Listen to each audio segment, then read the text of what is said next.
اپنے ایمان کی آب یاری کرے، اپنے ایمان کی آب یاری کرے، دل پہ اللہ کا خوف طاری کرے۔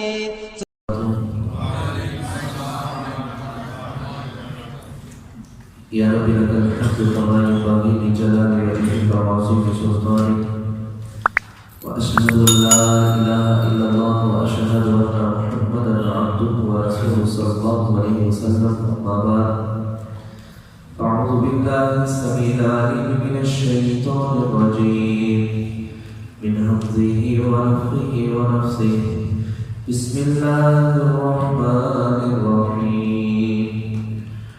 پچھلے سبق کے اندر اللہ رب العالمین نے اس بات کے متعلق ارشاد فرمایا تھا کہ نہ تم مار کھاؤ آپس میں باطل طریقے سے، اور تم فیصلہ کروانے کے لیے حاکم کے پاس چلے جاتے ہو اور خود بھی تم کھاتے ہو گناہ کرتے ہوئے، اور یہ حالانکہ تم جانتے بھی ہو۔ بھائی یہ بات یاد رکھیں، جانتے بوجھتے ہوئے بھی اگر مال حلال نہیں، کسی کے کہنے سے حرام نہیں ہو سکتا، اور اگر حرام ہے تو حلال نہیں ہو سکتا۔ یہ نبی علیہ السلام کا بھی فرمان ہے، میرے پاس جو فیصلہ لے کے آتا ہے میں تو ظاہر بات کو سوچ کے فیصلہ کر دیتا ہوں، اور مجھ سے اگر جھوٹا ہے تو جہنم کی آگ لے کے جا رہا ہے، چاہے تھوڑی لے جائے چاہے زیادہ لے جائے۔ پھر حج کے یہ چاند کے متعلق بات ہوئی کہ چاند کو اللہ نے کیوں پیدا کیا ہے، لوگوں نے سوال کیا تو فرمایا یہ لوگوں کو وقت مقررہ بتاتا ہے کہ یہ رمضان کا مہینہ ہے، یہ فلاں مہینہ ہے، یہ عورتوں کی عدت کے لحاظ سے یہ ساری باتیں۔ اور یہ لوگ جب بیت اللہ سے حج یا عمرہ کر کے آتے تھے تو دروازوں سے نہیں گزرتے تھے، بلکہ دروازوں کے یعنی گھروں کے پیچھے سے آتے تھے، تو یہ سمجھتے تھے یہ نیکی کا کام ہے۔ اللہ فرماتے ہیں نیکی کا کام تو تقویٰ ہے، اور گھروں کے اندر آنا ہے تو دروازوں سے داخل ہو کے آیا کرو۔ پھر جہاد فی سبیل اللہ کے متعلق بات ہوئی تھی، ان کو مارو، ان کو کاٹو، ان کو نکال دو جہاں سے جنہوں نے تم کو نکالا۔ پھر نبی علیہ السلام نے ان لوگوں سے جہاد کیا تھا، مشرکین مکہ سے بھی کیا تھا، یہودیوں سے بھی کیا تھا۔ اس حوالے سے ہم نے پہلے سبق کے اندر پڑھا تھا۔ آج کا جو سبق ہے وہ صفحہ نمبر 27 میں اور آیت نمبر 194 ہے۔ آج کے سبق کے اندر اللہ رب العالمین اس حوالے سے ارشاد فرمائیں گے، جب نبی مکرم صلی اللہ علیہ وسلم 1400 صحابہ کے ساتھ عمرے کی ادائیگی کے لیے جا رہے تھے تو آپ صلی اللہ علیہ وسلم کو حدیبیہ کے مقام پہ روک لیا گیا تھا۔ تو یہ حرمت والا مہینہ تھا۔ نبی علیہ السلام کے ساتھ معاہدہ ہوا کہ آپ اس سال عمرہ نہیں کریں گے بلکہ آئندہ سال آئیں گے، اور صرف 3 دن کے لیے آپ عمرے کے لیے رک سکیں گے حرم کے اندر، مکہ کے اندر۔ 3 دن گزارنے کے بعد آپ یہاں سے چلے جائیں گے۔ تو یہ شرط طے ہو گئی، سارے معاملات ہو گئے۔ جب اگلا سال آیا تو اللہ رب العالمین نے یہ حکم جاری کر دیا، اگر وہ حرمت والے مہینے کی پاسداری نہیں کرتے تو آپ نے بھی باز نہیں آنا۔ اگر انہوں نے پھر آپ کو روکا نا تو پھر آپ نے چپ کر کے بیٹھنا نہیں ہے، اگر وہ آپ سے لڑیں گے تو آپ نے بھی ان سے لڑنا ہے، چاہے حرمت والا مہینہ ہو پھر بھی آپ نے ان سے لڑنا ہے۔ آگے مزید بات حج کے متعلق آئے گی، اللہ نے توفیق دی تو انشاءاللہ سبق کے اندر بات ہوگی، مزید بات سبق کے اندر آئے گی۔ فرمایا الشہر الحرام، مہینہ حرمت والا، حرمت والے مہینے بالشہر الحرامی، بدلے حرمت والے مہینے کے۔ والحرمات قصاص، اور حرمت والے مہینے بدلے کے بدلہ، یعنی اگر وہ تمہارے سامنے ڈٹ کے کھڑے ہو جاتے ہیں نا کہ ہم نے نہیں جانے دینا تمہیں، تو آپ بھی ڈٹ کے کھڑے ہو جائیں، ہم نے جانا ہے۔ اگر وہ لڑتے ہیں آپ سے تو آپ نے ان سے لڑنا ہے۔ فرمایا فَمَنِ اعْتَدَىٰ عَلَيْكُمْ، پس نہ کوئی زیادتی کرے تم میں سے، فَاعْتَدُوا، پس وہ زیادتی کرے علیہ، اسی کی مثلی، اسی کی مثل، مَا اعْتَدَىٰ عَلَيْكُمْ، جتنی انہوں نے تمہارے اوپر زیادتی کی ہے، جتنا انہوں نے آپ کا نقصان کیا ہے اتنا ہی آپ ان کا نقصان کر سکتے ہیں۔ لیکن شرط یہ ہے کہ پہلے وہ کہیں حملہ کریں تو پھر آپ نے اس کی جوابی کارروائی کرنی ہے۔ اگر وہ کچھ نہیں کہتے تو آپ نے بھی ان کو کچھ نہیں کہنا، اس لیے نبی صلی اللہ علیہ وسلم غربت والے مہینوں کے اندر نبی صلی اللہ علیہ وسلم جنگ سے رک جایا کرتے تھے۔ جیسے کہ غربت والا مہینہ گزر جاتا تو نبی صلی اللہ علیہ وسلم لشکر بھیجنا شروع کر دیتے، اور اگر کوئی غربت والے مہینے کے اندر کوئی بھی کافر پہل کرتا، وہ یہودیوں میں سے یا کسی بھی قوم کے ساتھ تعلق رکھنے والا ہوتا، اگر کوئی پہل کرے تو فرمایا پھر اس کے آپ نے جوابی کارروائی کرنی ہے، اس کے اوپر حملہ کرنا ہے۔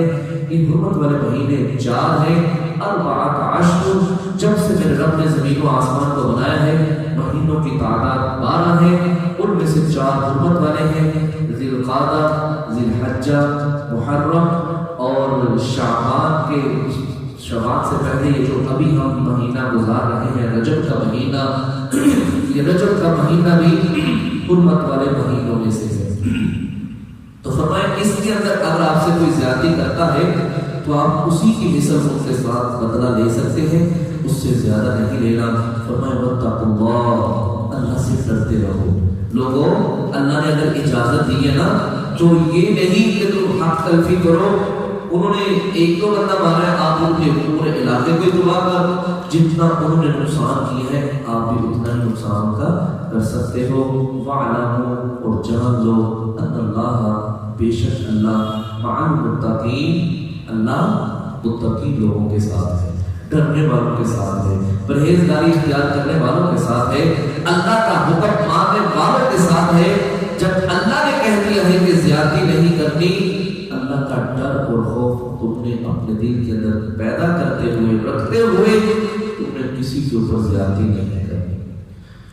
آگے جو بات آ رہی ہے وہ اس حوالے سے ہے کہ جب الحمدللہ اسلام پھیل گیا، فتوحات کافی ہو گئی، تو انصار کے لوگ بیٹھ کے آپس میں باتیں کرنے لگے، ہم نے الحمدللہ نبی صلی اللہ علیہ وسلم کا ساتھ دیا، صحابہ کرام کا ساتھ دیا، تو اب الحمدللہ اللہ نے اسلام کا بول بالا کر دیا ہے، اسلام کو غلبہ حاصل ہو گیا ہے، چلو اب ہم اپنی زمینوں کی طرف توجہ دیں گے، اپنی زمینوں کی دیکھ بھال کریں گے، ہماری زمینیں بنجر ہو چکی ہیں، فصلیں صحیح طرح اگاتی نہیں، تو ہم نے اب توجہ ان کی طرف دینی ہے۔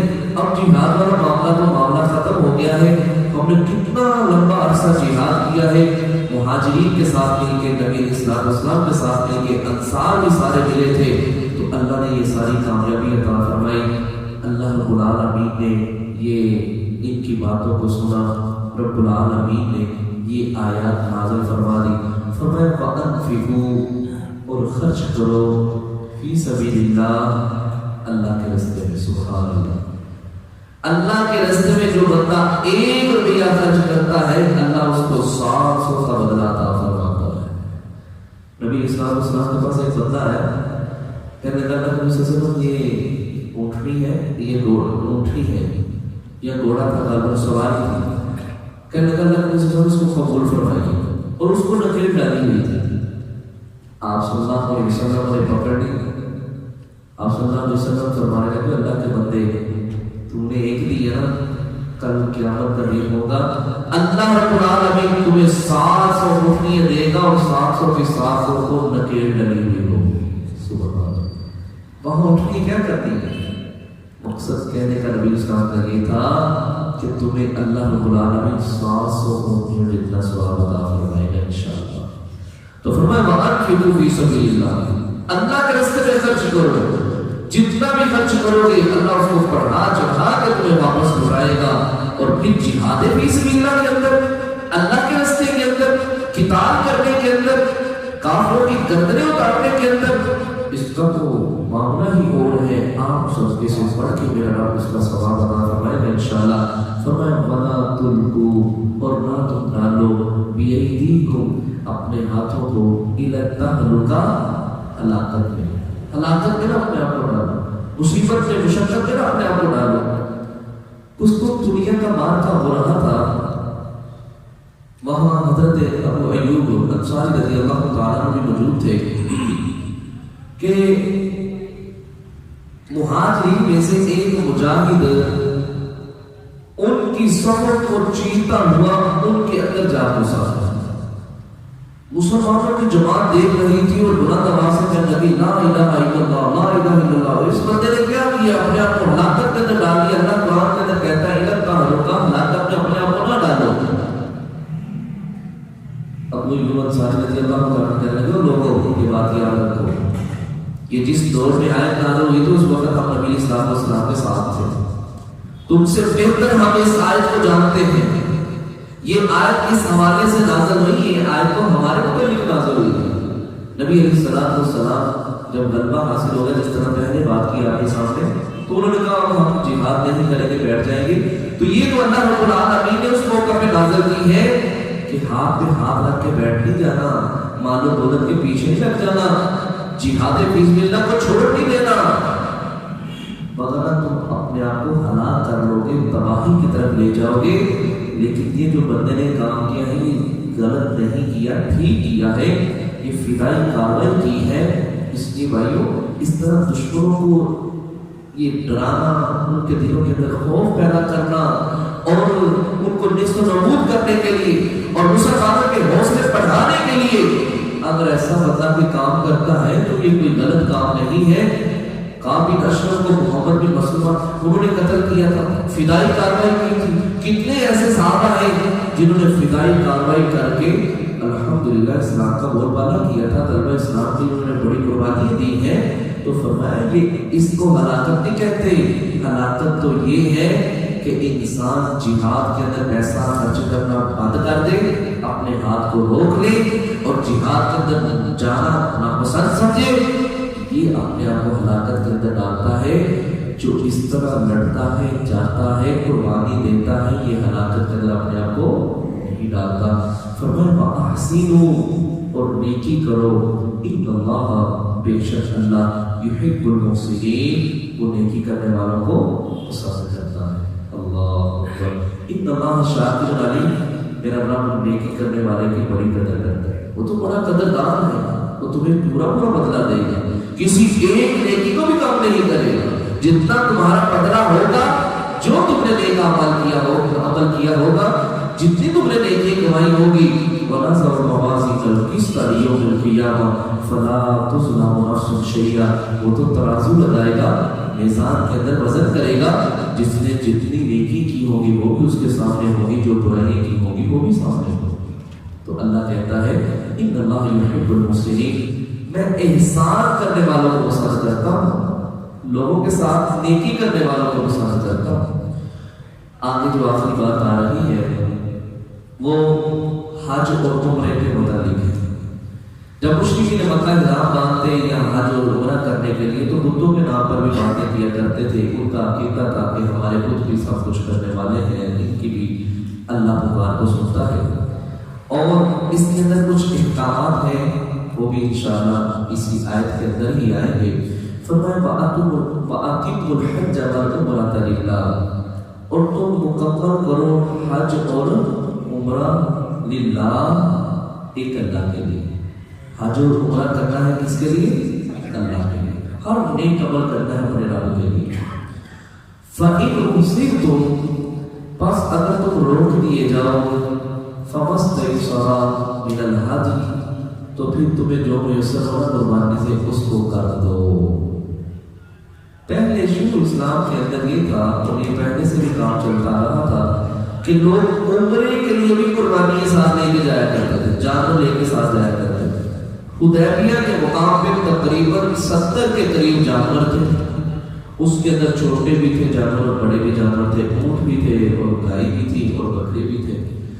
نبی علیہ السلام کو جب وہاں روک دیا گیا تو نبی علیہ السلام نے فرمایا اپنے جانور ذبح کر دو اور اپنے بالوں منڈوا دو، یا ٹیٹ کروا دو یا بال کتروا دو. اب صحابہ کے ذہن کے اندر یہ بات کی شاید یہ حکم ٹال لی جائے، اللہ کی طرف سے جو نیا حکم آ ہی جائے. تو صحابہ اسی انتظار کے اندر تھے اور یہاں تک کہ ابوبکر صدیق رضی اللہ تعالیٰ عنہ جلیل القدر صحابی رسول، حضرت عمر فاروق رضی اللہ تعالیٰ عنہ یہ بھی پریشان تھے کہ ہمارے ساتھ ہو کیا رہا ہے. اور بلکہ عمر فاروق رضی اللہ تعالیٰ عنہ یہاں تک کہہ دیا تھا ابوبکر صدیق رضی اللہ تعالیٰ عنہ کو، کیا ہم حق پہ نہیں، ہمارا دین سچا نہیں، پھر ہمارے ساتھ یہ سب کچھ کیوں ہو رہا ہے؟ تو صحابہ نے انتظار کیا، تو نبی اسلام اسی پریشانی کے عالم میں اپنے خیمے میں گئے تو ام سلمہ رضی اللہ تعالیٰ عنہ وہاں بیٹھی ہوئی تھی. تو میں اللہ کے رسول آپ پریشان لگ رہے ہیں. تو میں لوگوں کو کہہ رہا ہوں قربانی ذبح کر دو، یہ ذبح نہیں کر رہے ہیں، سامنے کو بلا رہے ہیں. تو پریشانی کے عالم میں ایسا کچھ معاملہ. تو ام سلمہ رضی اللہ تعالیٰ عنہ کہنے لگے اللہ کے نبی صلی اللہ علیہ وسلم پہلے آپ اپنے جانور کا مہر کریں، دیکھنا صحابہ بھی کرنا شروع کر دیں گے. نبی اسلام السلام نے سب سے پہلے خود عمل کیا، پیچھے پیچھے صحابہ نے بھی کرنا شروع کر دیا. فرمایا پہلا حکم، پہلا کام، اگر تم عمرے کے لیے جا رہے ہو، حج کے لیے جا رہے ہو، رستے میں تمہیں روک لیا گیا، کوئی رکاوٹ آ گئی ہے، رک کے اپنے جانور ذبح کرو، ساتھ کے بعد بلواؤ. یہ اللہ کی طرف سے پہلا آرڈر ہے.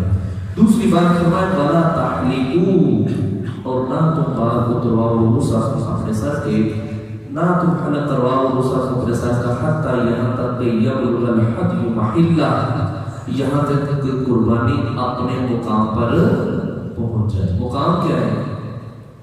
جمرات کو کنکر مار کے اور مینا کے اندر جا کے یہ 10 ذی الحجہ کو پھر تم اپنے جانور کو ذبح کرو اور پھر تم یہ اپنے بال کرواؤ، پیٹ کرواؤ. فرمایا فمن کانا، پس جو کوئی ہو منکم تم میں سے مریض بیمار اور بھی اذى من رأسه، یا اس کے سر کے اندر کوئی پرابلم ہو، ففدیۃ، یہ اصل جو معاملہ ہے کہ یہ درپیش آیا تھا. آپ صلی اللہ علیہ وسلم کے ساتھ ایک بندہ تھا صحابی رسول کعب بن عجرہ رضی اللہ تعالیٰ، انہوں نے لمبے لمبے بال رکھے تھے پٹے، تو حدیبیہ کے مقام پر ان کو روک دیا تھا. بعض دیکھا ہے کہ دوسرا سفر تھا. بہرحال تو کعب بن عجرہ رضی اللہ تعالیٰ کو بلایا گیا. بات سنو بھائی، آئے تو دیکھا نبی اسلام نے کہ ان کے چہرے پر بھی جوئیں پھر رہی تھی، اتنی حالت خراب ہو گئی تھی. صحابہ جو تھی وہ تھی، ان کے چہرے پر بھی پھر رہی تھی. تو نبی اسلام نے فرمایا مجھے لگتا ہے تمہیں اذیت ہو رہی ہے، تکلیف پہنچ رہی ہے. کہنے لگے ہاں جی اللہ کے رسول میں بڑا پریشان ہوں. فرمایا جاؤ پیٹ کروا لو، لیکن 3 کاموں میں سے ایک کام کرنا ہے. کیا؟ فرمایا تمہارے سر کے اندر یہ تکلیف ہے کہ اسی موقع پہ پھر رب نے یہ حکم نازل کیا تھا. ففدیۃ، پس اس شخص نے، اس آدمی نے فدیہ دینا ہے، من صیام، 3 روزے. کتنے روزے؟ 3 روزے. اور صدقہ یا صدقہ، 6 مسکینوں کو کھانا کھلا دینا، اور نسک یا ایک جانور ذبح کر دینا. نبی اسلام نے فرمایا جاؤ اپنے بالوں کروا لو، پیٹ کروا لو، اس تکلیف سے اپنے آپ کو ہلکا کرو. تمہارے پاس جانور ہے قربانی کرنے کے لیے؟ کہنے لگے نہیں، فدیے کے طور پہ میرے پاس جانور نہیں ہے. فرمایا پھر یا 3 روزے رکھ لینا، 6 مسکینوں کو کھانا کھلا دینا، یا پھر ایک جانور ذبح کر دینا. ان تینوں میں سے جو تمہیں میسر ہے وہ کر دینا. فَإِذَا أَمِنْتُمْ، پس جب تم امر میں آ جاؤ، فمن تمتع، اور تم نے فائدہ اٹھا لیا ہو بالعمرۃ، عمرے کا، الی الحج، حج کے احرام تک، فمستیسر، پس جو تمہیں میسر ہو من الہدی، قربانی سے، پھر تم اس جانور کو قربان کر دو. حج تمتع، حج قران. تمتع کا معنی ہے فائدہ اٹھانا. مثال کے طور پہ ایک بندہ یہاں سے گیا، ابھی حج کو شروع ہونے کے لیے ہفتہ پڑا ہوا ہے، اس نے احرام باندھ لیا، وہ حرم کے اندر گیا، اس نے اب حج تمتع کرنا ہے، فائدہ اٹھانا. اس نے کیا کیا؟ اس نے عمرہ کیا.